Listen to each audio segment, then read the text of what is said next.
Assalamualaikum warahmatullahi wabarakatuh. Salam sejahtera bagi kita semua. Halo guys, perkenalkan nama saya Ana Fitriana dari kelompok 3 kelas 12 MIPA sebagai moderator. Dan sebelumnya saya akan memperkenalkan rekan-rekan saya yang bernama Nama saya Adila Silvana, nama saya Saskia, nama saya Nia, nama saya Dina Rahira. Halo, nama saya Sri Handayani. Di sini kita akan mempresentasikan hasil tugas yang telah kita buat dengan tema Sistem dan Struktur Politik dan Ekonomi Indonesia pada masa Reformasi 1998 sampai sekarang. Di dalam presentasi ini kita akan membahas tentang masa akhir Orde Baru, perkembangan politik dan ekonomi pada masa pemerintahan Presiden RI, perkembangan iptek di Indonesia, teknologi komunikasi dan transportasi, revolusi hijau, dan dampak perkembangan iptek. Kita lanjut ke pembahasan. Pembahasan yang pertama sampai keempat akan disampaikan oleh Saudari Dinar, Adil, dan Nia. Dan pembahasan yang kelima dan keenam akan disampaikan oleh Saudari Sri Handayani dan Saskia. Orde Baru berjalan hampir selama 3 dekade, akan tetapi mulai goyah saat memasuki akhir dekade 1990-an. Pemerintahan Orde Baru diantaranya adalah krisis moneter, politik, hukum, dan kepercayaan. Krisis moneter yang melanda Thailand pada awal Juli 1997 merupakan permulaan peristiwa yang mengguncang nilai tukar mata uang negara-negara di Asia, seperti Malaysia, Filipina, Korea, dan Indonesia. Rupiah yang berada pada posisi nilai tukar 2.500 rupiah atau US dollar terus mengalami kemerosotan. Situasi ini mendorong Presiden Soeharto meminta bantuan dari International Monetary Fund atau IMF. Persetujuan bantuan IMF dilakukan pada Oktober 1997 dengan syarat pemerintah Indonesia harus melakukan pembaruan kebijakan, terutama kebijakan ekonomi.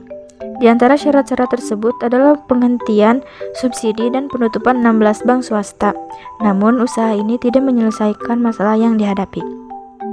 Selanjutnya, perkembangan politik dan ekonomi pada masa pemerintahan. 1. Masa pemerintahan Presiden B.J. Habibie.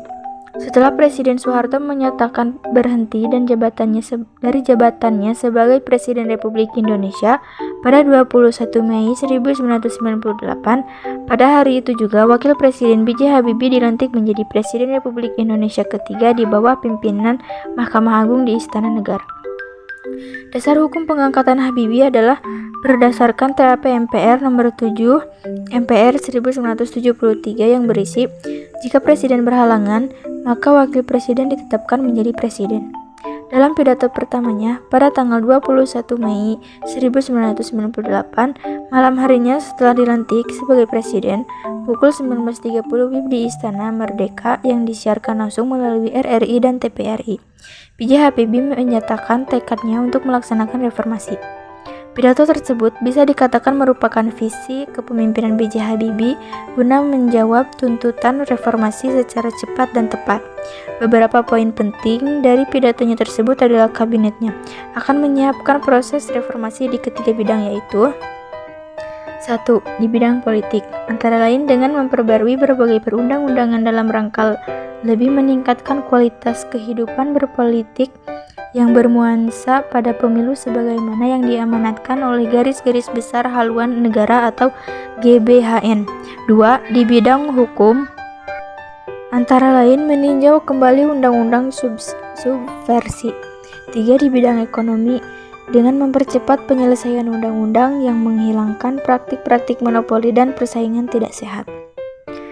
Di samping itu, pemerintah akan tetap melaksanakan semua komitmen yang telah disepakati dengan pihak luar negeri, khususnya dengan melaksanakan program reformasi ekonomi sesuai dengan kesepakatan dengan IMF.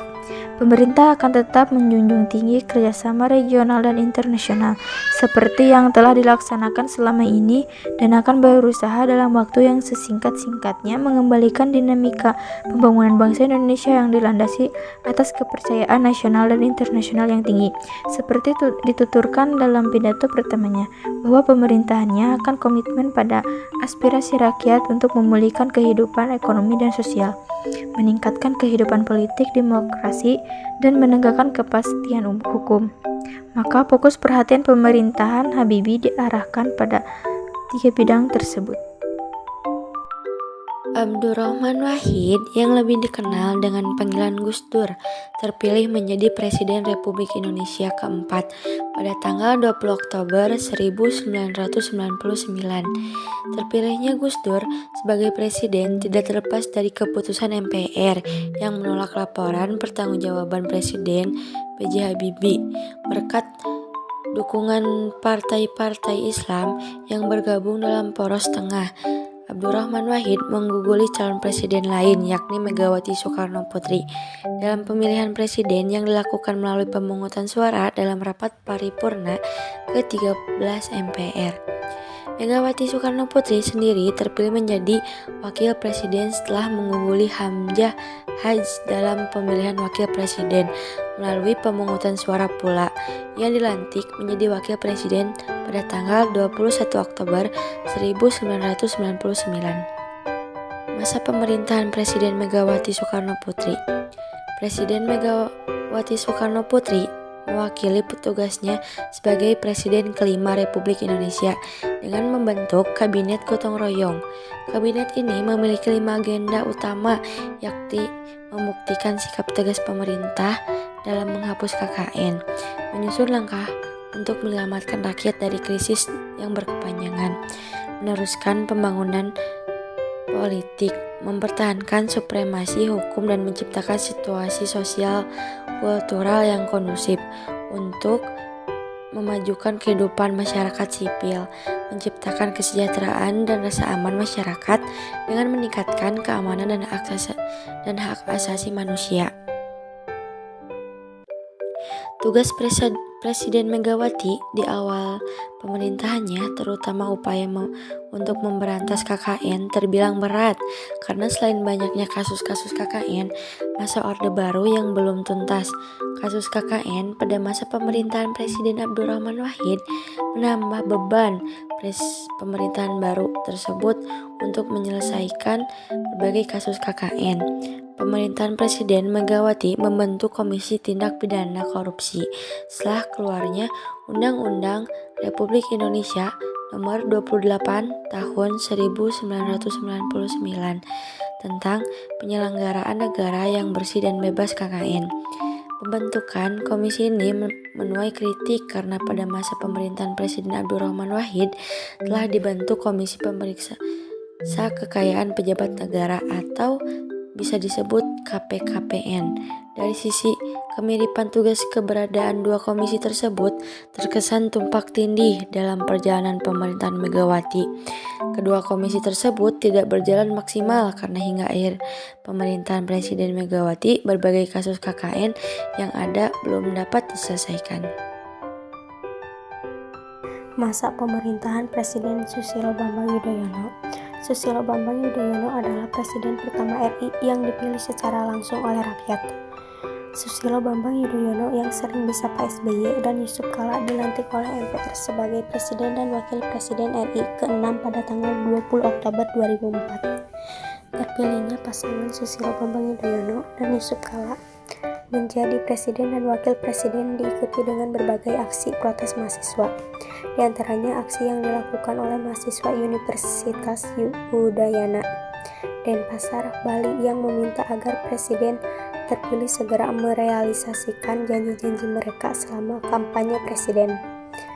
Tidak lama setelah terpilih, Presiden Susilo Bambang Yudhoyono sendiri segera membentuk susunan kabinet pemerintahannya yang diberi nama Kabinet Indonesia Bersatu. Sejak awal pemerintahannya, Presiden Susilo Bambang Yudhoyono memprioritaskan untuk menyelesaikan permasalahan kemiskinan dan pengangguran, serta pemberantasan KKN yang ia canangkan dalam program 100 hari pertama pemerintahannya. Program pengentasan kemiskinan berkaitan langsung dengan upaya pemerataan dan pengurangan kesenjangan serta peningkatan pembangunan, terutama di daerah-daerah yang masih tertinggal. Salah satu program pengentasan kemiskinan yang dilakukan pemerintahan Presiden Susilo Bambang Yudhoyono adalah bantuan langsung tunai atau BLT. Pada tahun 2006, BLT dianggarkan sebesar 18,8 triliun rupiah untuk 19,1 juta keluarga. Tahun 2007 dilakukan BLT bersyarat bagi 500.000 rumah tangga miskin di 7 provinsi, 51 kabupaten, 348 kecamatan. Bantuan tersebut meliputi bantuan tetap pendidikan, kesehatan dengan rata-rata bantuan per rumah tangga sebesar 1.390.000. Selain memfokuskan pada manusia dan rumah tangganya, program pengentasan kemiskinan juga berupaya untuk memperbaiki fisik lingkungan dan peranannya, seperti gedung sekolah, fasilitas kesehatan, jalan, air bersih, dan lain-lain. Program 100 hari pertama Presiden Susilo Bambang Yudhoyono juga memberikan prioritas pada peninjauan kembali RAPBN 2005, menetapkan langkah penegakan hukum, langkah awal penyelesaian konflik di Aceh dan Papua, stimulasi ekonomi nasional, dan meletakkan fondasi yang efektif untuk pendidikan nasional. Perkembangan ilmu pengetahuan dan teknologi Indonesia, Naturnio atau Industri Dirgantara Nasional. Perkembangan teknologi di Indonesia sangat diuntungkan oleh booming minyak yang terjadi pada tahun 1970-an. Booming minyak memberikan keuntungan tersendiri bagi pemerintah Indonesia. Ketika pemerintah Orde Baru merancang alih teknologi tinggi, khususnya pembuatan industri pesawat terbang nasional. Perkembangan industri pesawat terbang berawal ketika Presiden Soeharto memanggil pulang ahli aeronautika lulusan Universitas Aachen di Jerman, B.J. Habibie. Pada tahun 1974, Soeharto menugaskan Habibie untuk menyiapkan segala hal terkait pembangunan industri dirgantara nasional. Untuk mendukung kerja B.J. Habibie, Presiden Soeharto menempatkan Habibie sebagai staf divisi pengembangan teknologi tinggi Pertamina. Posisi strategis ini membuat Habibie memperoleh kemudahan dalam pembiayaan atau dana yang berlimpah dari booming minyak, sehingga mampu membiayai eksperimen teknologi tinggi yang dirancang Habibie. Teknologi komunikasi dan transportasi. Perkembangan teknologi komunikasi di Indonesia tidak bisa lepas dari kebijakan komunikasi yang dikembangkan oleh pemerintah Orde Baru. Pada tahun 1976, tepatnya tanggal 16 Agustus merupakan awal revolusi teknologi komunikasi di Indonesia ketika pemerintah Orde Baru mengembangkan sistem teknologi komunikasi berbasis satelit untuk menghubungkan komunikasi di wilayah Indonesia yang luas. Sistem komunikasi satelit yang dikembangkan oleh pemerintahan Indonesia dikenal dengan sebutan Sistem Komunikasi Satelit Domestik Palapa atau SKSD Palapa. Penamaan Palapa diambil dari sumpah yang dilakukan oleh Patih Gajah Mada dalam upaya menyatukan wilayah geografis Nusantara. Pemanfaatan satelit ini mampu mengubah hubungan komunikasi di wilayah Indonesia dan juga di wilayah regional Asia Tenggara. Di Indonesia sendiri komunikasi telepon, telegraf, telex semakin lancar. Daya jangkau siaran TVRI dan RRI mampu menjangkau ke seluruh wilayah Indonesia. Pengembangan SKSD Palapa generasi awal dalam pengoperasiannya didukung dengan pembangunan 40 stasiun komunikasi di bumi yang terbesar di 26 provinsi di Indonesia dan 14 tempat strategis lainnya. Revolusi Hijau. Revolusi hijau merupakan upaya pemerintah dalam meningkatkan hasil pertanian melalui kebijakan modernisasi pertanian. Kebijakan ini secara nasional dan intens baru dilakukan pada masa Orde Baru. Ide Modernisasi pertanian pertama kali dilakukan oleh mahasiswa Fakultas Pertanian Universitas Indonesia pada tahun 1960 dalam kegiatan modernisasi massal atau DEMAS. DEMAS merupakan suatu upaya untuk memaksimalkan hasil pertanian untuk memperoleh keuntungan yang tinggi dengan menerapkan prinsip-prinsip pertanian modern pada sekelompok petani tradisional. Program DEMAS merupakan penggunaan varietas unggul, pupuk kimia, pestisida, perbaikan tata cara bertanam, dan penyediaan sarana irigasi yang baik. Aktivitas tersebut dikenal sebagai panca usaha tani. Pemerintahan pada tahun 1964 kemudian memformulasikan program tersebut menjadi program pembangunan pertanian dengan nama bimbingan massal atau BIMAS. Program BIMAS yang merupakan pengembangan dalam DEMAS, aktivitasnya meliputi penyuluhan pertanian dan pemberian kredit modal kepada petani. Program penyuluhan pertanian BIMAS tidak ditujukan kepada sekelompok petani. Program identifikasi pertanian pada awalnya menggunakan program panca usaha tani yang dikembangkan sebelumnya, kemudian dilanjutkan dengan program Sabta Usaha Tani. Program Sabta Usaha Tani meliputi kegiatan sebagai berikut: 1. Pengolahan tanah dan yang baik. 2. Penyiraman secara teratur. 3. Pemilihan bibit unggul. 4. Pemupukan. 5. Pemberantasan hama dan penyakit tanaman. 6. Pengolahan pasca panen. Untuk mempertahankan hasil pertanian yang ada, pemerintah juga menerapkan program rehabilitas pertanian, yaitu usaha memperbaiki lahan pertanian yang semula tidak produktif atau sudah tidak berproduksi menjadi lahan produktif, atau mengganti tanaman yang sudah tidak produktif menjadi tanaman yang lebih produktif. Dalam rangka menjalankan kebijakan rehabilitas pertanian, pemerintahan menjalankan langkah-langkah: 1. Memperluas, memperbaiki, dan memelihara jaringan irigasi di seluruh wilayah Indonesia. 2. Menyempurnakan sistem produksi pertanian pangan melalui penerapan berbagai paket program yang diawali dengan program bimbingan massal atau BIMAS pada tahun 1970. Kemudian program identifikasi massal INMAS. Dampak perkembangan iptek. Perkembangan teknologi yang mendukung dan menopang aktivitas manusia juga memberikan dampak kepada penggunanya, baik positif maupun negatif. Dampak positif teknologi terhadap masyarakat, pengguna aktif teknologi, misalnya teknologi komunikasi seperti media komunikasi sosial dan situs-situs. Mereka dapat menyampaikan dan juga mendapatkan informasi secara lebih cepat dan lebih mudah.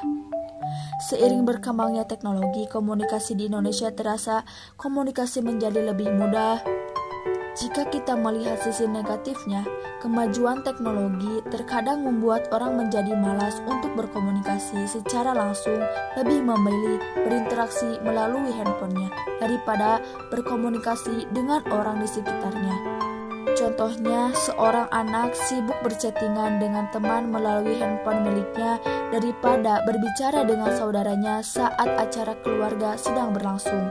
Kadang, kemajuan teknologi ini juga membuat seseorang menjadi kurang peka dengan ekspresi saat sedang berkomunikasi dengan lawan bicaranya.